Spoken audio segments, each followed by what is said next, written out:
Ever feel like you're spinning your wheels, working hard, but you're not getting the results you want? Maybe you're missing the piece, but it's not effort. It's just that you need some clarification or you don't know how to present yourself in front of your ideal audience. This used to be me a few years ago. Going live is not hard. Like I knew I was going to be interviewing entrepreneurs, giving them a spotlight. But when it came to my offering, how I show up on social media, I really needed to hire somebody.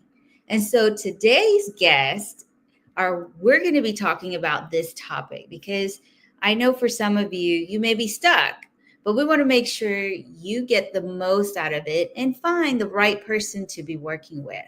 But before I bring on my amazing guest, let me introduce myself. Welcome, welcome, welcome. Hi, I'm Sri Mahavir, and I am a social media manager who helps doctors and lawyers gain an edge online. My team and I help your practice build a social media presence that attracts and retains patients and clients. My guest, whose birthday is today as well, is a certified business coach, NLP Master, and emotional intelligence expert. And this person has helped entrepreneurs and professionals be able to unlock their potential, help them figure out how they need to be showing up for their business and themselves. And I'm not going to butcher their name. I'm going to really, really try right now. His name is Arafath Cholassery, and he's going to be sharing his story. And I want to give a shout out to Nada. Thank you for tuning in from Toronto. So, Arafath, today's your birthday. What is something that you look forward to do on your birthday every year? Thank you, Shri, for having me on, especially on my special day. I'm so honored. Uh, and as you asked, what I used to plan to do on my each birthday, something special or unique. If we are able to make someone happy or someone smile, that's the first thing which makes me the more happier. The impact and which I believe that about the life with purpose. So if we are able to do something which makes others smile or others happy or others live the life with purpose, that's the happiness which I feel. And I'm just here on the phone. So you guys know that I am also, whenever I go live, it's like multitasking. I'm here on LinkedIn, on my phone, or YouTube or Facebook, answering anything. Because sometimes, StreamYard doesn't show all the comments. But I do want to share with Arafat that it is special to find someone who's wanting to share their birthday and give back to the community in their own special way. That's to me, that's a gift. Like you are the gift that we needed. So let's get into your Yes. story and your journey. Now, before you were a coach, you went to school for computer science. Yes. And now I'm curious, why computer science? Sure, let me tell you about that. During those times, my first mission or my first dream was to be a computer science engineer, a software professional. So my first ambition was like that because my society, my community, everyone was evolved through that kind of a tradition, either a doctor or an engineer, and in the engineering department, especially something related to software, civil engineering or something. And I opted for software development. So that's how I came into the computer science thing. And I'm a computer science engineer. But after that, I changed totally my studies during my post graduation. I came into business and I did MBA. And after that, it totally changed. I went to totally psychological things. So computer science, business plus psychology. That's my combination. Now you've opened Pandora's box, and I'm super curious, just like everybody else. What was that aha moment where you said, you know what, I don't want to be just focused on the business, just focused on the software development. I want to get into psychology. What was that particular moment? It was not a particular moment, but it was different stages of my life. Because after finishing my computer science engineering, my ambition changed. Rather than being a software professional, I my ambition changed to become a businessman. I wanted to start my own business. And during that age, what I learned was I should take an MBA. I should have an MBA to master business and start a business. So that's how I came to MBA after my computer science engineering. And I was working almost 13 years uh, in the sales and marketing industry because to start a business at that time, we need experience. Those time was different because people said that whatever I believed is the words of my society, words of my family. So their words was like you gain experience and then you start business because they were afraid about starting business. So after MBA, I started working with different corporate companies in India, Qatar, Bahrain, Dubai, Oman. And after that 13 years of experience, again my life stage changed. I was in bed for almost 2 years after a spinal surgery.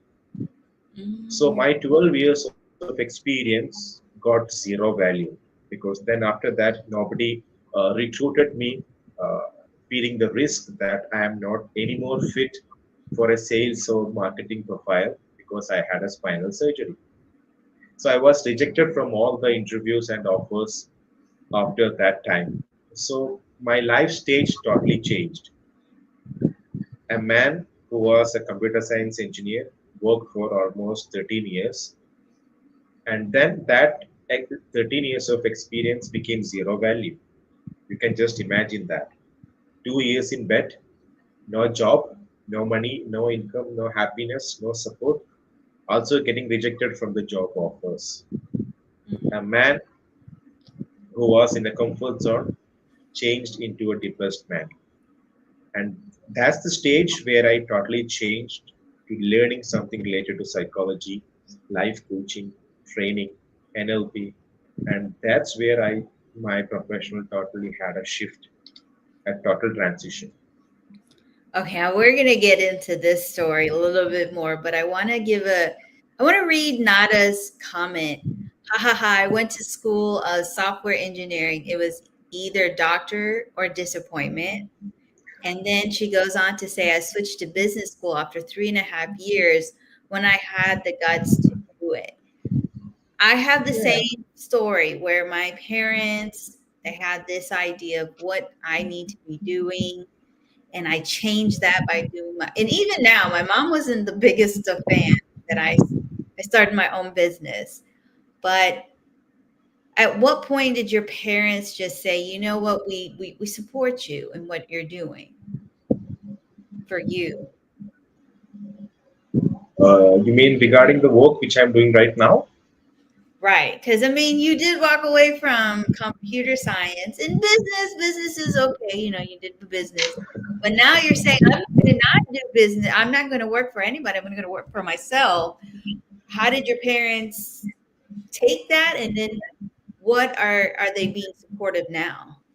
Yeah, it was never easy for them. It was never easy for me also. The total transition from a comfort zone, a private job man, and having that experience of 13 years converted to zero value and again starting a new career.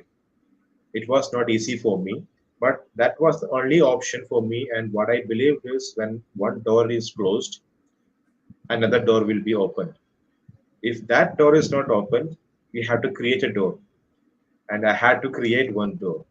And regarding my parents' support, they were not well aware of this training and coaching industry. What they, even my society, my community, my family, like they want me to work somewhere, okay, or start business. But training and coaching, and especially being in the bed, I started this training and coaching from my bed. because I was in that stage. My health was in that stage. And even 1 year before COVID, I was online. Everybody came online during the COVID time, but I was online much before that. So initially, in the first 2, 3 years, the support for me was very much zero because they were pushing me again and again to look for more jobs. But I was totally depressed looking for jobs because even though experienced, even though qualified, even though I cracked the interview, at the final stage, they just asked me about the gap which I had in my career of 2 years. So when I just make it clear, when I be transparent about my journey because of my health issue, they just reject my profile. They just reject me. So it was not easy at the first 2, 3 years, but after the third year, I think I started organizing different events and I started getting global clients. And one day I was honored by the UK World Book of Records for organizing a big event. It became the world's biggest event, which is interactive learning event.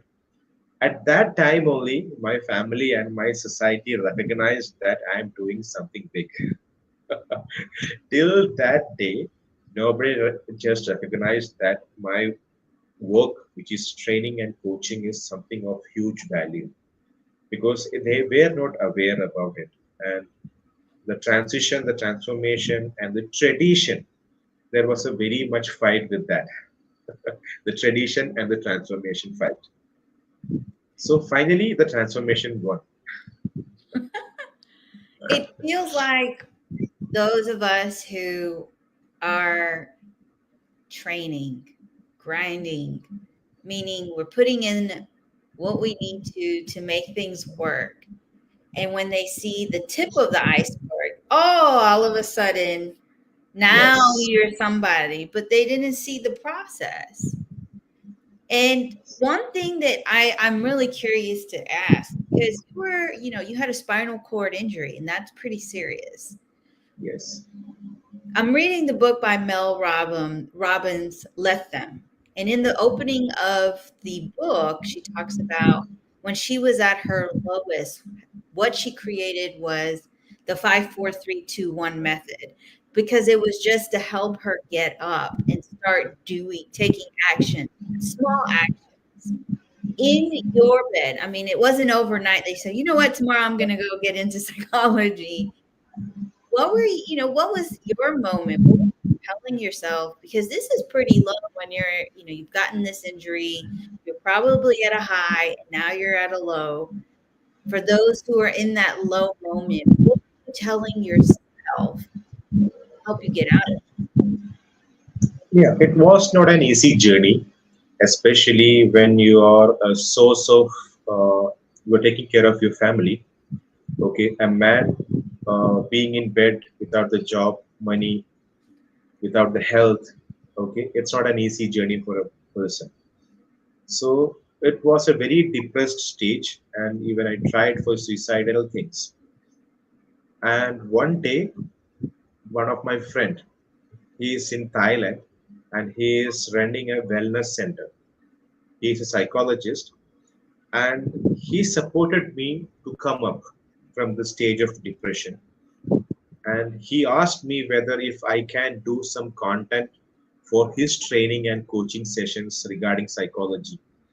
So what happened was he offered me some courses and he asked me to learn those things and create content. So slowly I started learning these things which was offered by him. Actually, he was a person who came as a god for me at that time. I learned from his courses which he offered me to create content, and there I started upgrading myself because my right leg got half paralyzed during before my surgery, half paralyzed right leg, and now I'm perfectly fine. So he just brought me up. Then I got to understand that, as I said, if one door is closed, another door will be opened. And if another door is not opened, you have to create a door. And the second thing which I believed, which I had from my experiences, difficult path definitely will lead you to beautiful destinations. So be happy that you are facing some difficulties. Say yes. I'm so happy that I'm facing some difficulties. So it will be definitely taking me to some beautiful destinations. If you have the guts to believe like that, definitely you are going to rock the life. I'm talking this from my personal experience. That's a really good, solid advice. I want to say hi to Anastasia, Natasha. She always shares really good marketing tips. Oh, I, hi, Anastasia. when just hearing you, when you said, be thankful for the hardships, be thankful for the lessons, be thankful for where you are, because it is true. When you see your situation for where you are, and just say, it was hard to lose my dad in October, but I am thankful at the same time because it he's not in pain anymore, but it also helped me, understand what his impact in my life is. And I'm thankful for it. It's hard to say that because that's someone I love, but at the same time, you're right. It makes you see things differently.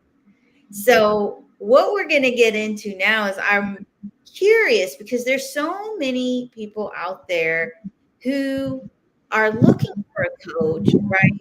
And some of us, and I know who you are because you talk to me all the time. I'm not going to blast you.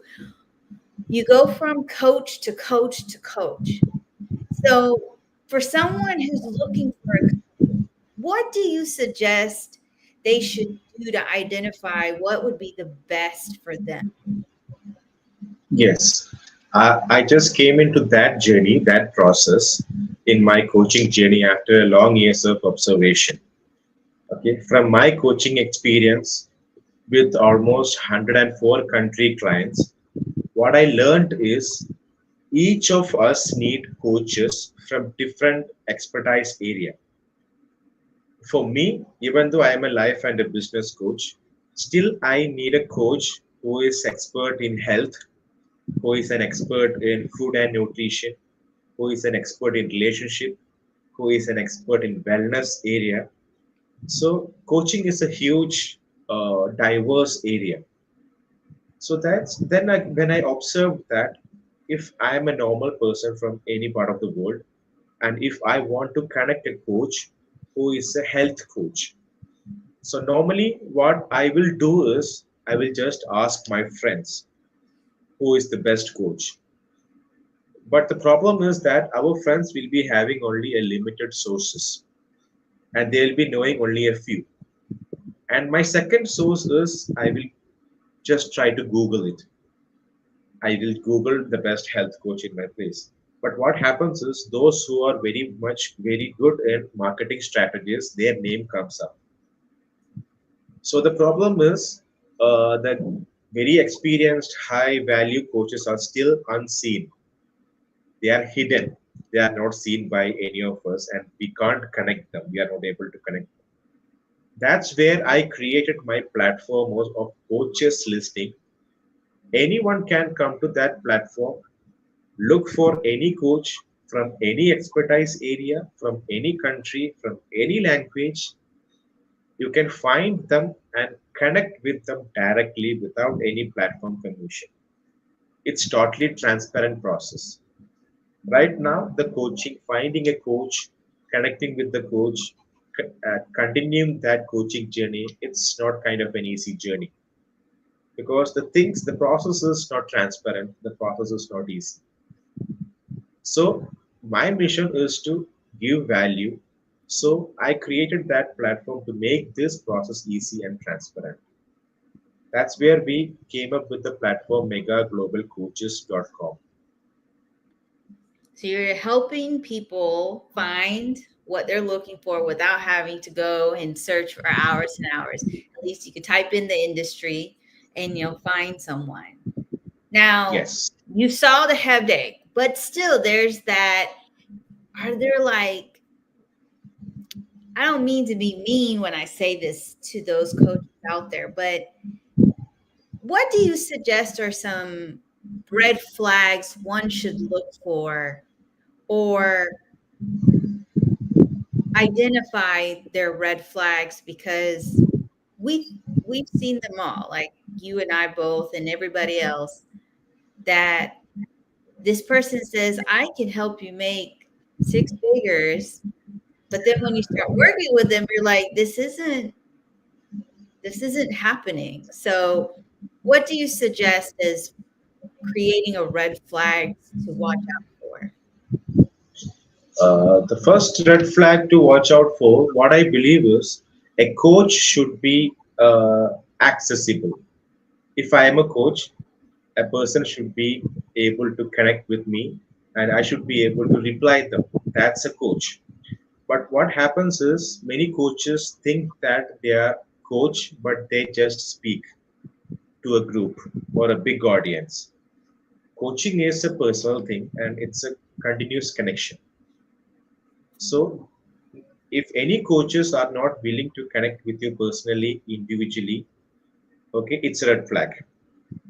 If they are not ready to connect with you personally or they only prefer automated process, it's a red flag from my experience. And those who are having a big number of followers, I believe that's a red flag because a right coach won't be having much number of followers because a coach maximum follow one-to-one coaching. There the number of followers will be less, but the impact of that coach to that particular audience or clients which he have will be a long-term connection. Okay, so that's the main things which we have to look for, and especially there are many coaches right now who call themselves as coaches, only talking about money, and that's also red flag. And when I look at the following, I always think about this. They could have a team. Like if you have the money, you have a team to work with. And then the same thing, money. People want to, it's like, it feels like people want to know that you have results because we don't want to invest and then we don't see any results. I want to share what Natasha is sharing. And she says, when I think about the qualities a great coach should have, I see them the same way I see a great psychologist, not just someone who listens, but someone who challenges you, pushes you, and holds you accountable. The best coaches Exactly. don't enable your excuses, they expose them. They don't just cheer you on, they call you out. Growth isn't always comfortable, but the right coach will make it always necessary. Well said. Psychologist, not just someone who listens, pushes you.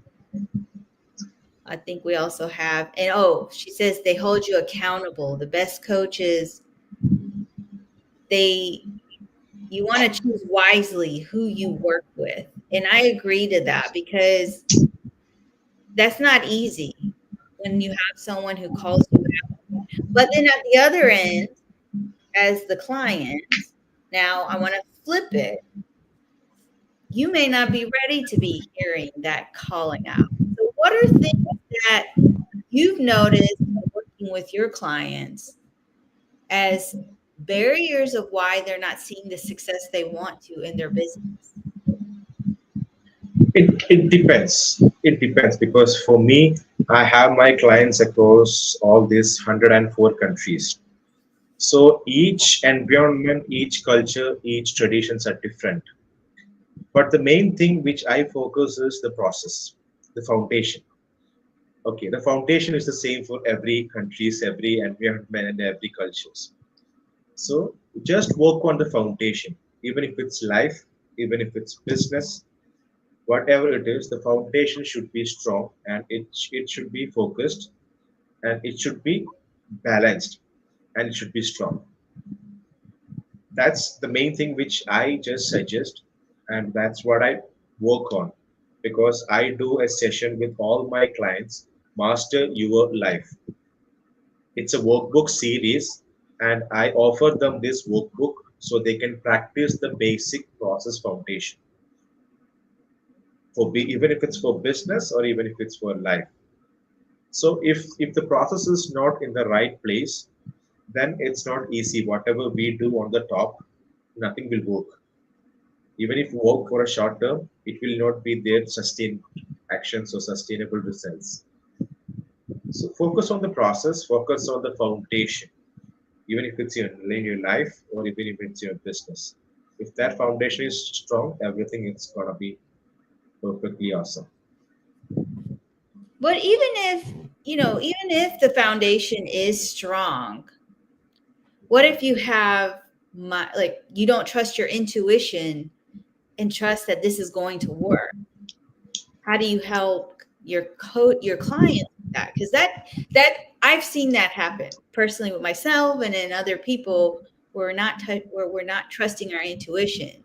But I'm a little bit more aware because I've worked on it. But for those who don't trust their intuition, what have you noticed with your clients and how do you help them get through it? That means it's, as I said, it also depends, and it also depends on the situations, environment, everything in which stage they are. We can't just, as a coach, I'm not a person to advise, or any coach should not advise for anything. What we help them is to enable them to overcome any challenges and make them happy, successful, balanced, and live a purposeful life. Rather than advising, we make them think and aware about in which situation they are, and even if their intuition works, and if that intuition have some backup with the data and whatever informations they have, and if that backup supports their intuition, and if they have that courage to move forward, definitely we'll be supporting them. But we never advise, we just make them enable to do that. We ask questions to make them more aware about what they are doing. That's where some coaches are confused and some clients are confused. They are expecting advices from coaches. Coaches never advise. Okay, coaches are not speakers or trainers. Coaches make them enable to do what they want in life. So in the moment, you are just advising. You could be a speaker, you could be a therapist, but that's not in this coaching session.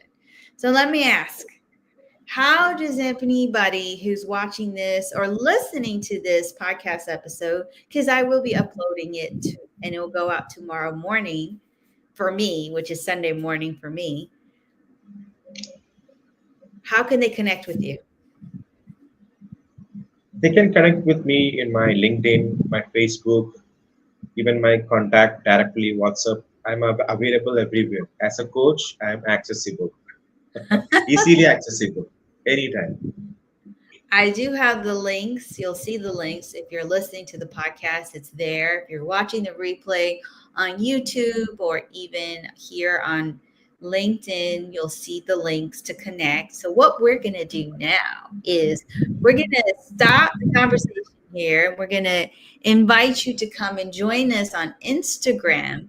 But before I leave, I want to, because it is your birthday and I know you want to give a gift to everybody. What's one simple action someone can take today to start making real progress toward their goal? As my birthday, it's my special day today. So I would like to gift all those who are viewing right now my Master Your Life e-workbook series.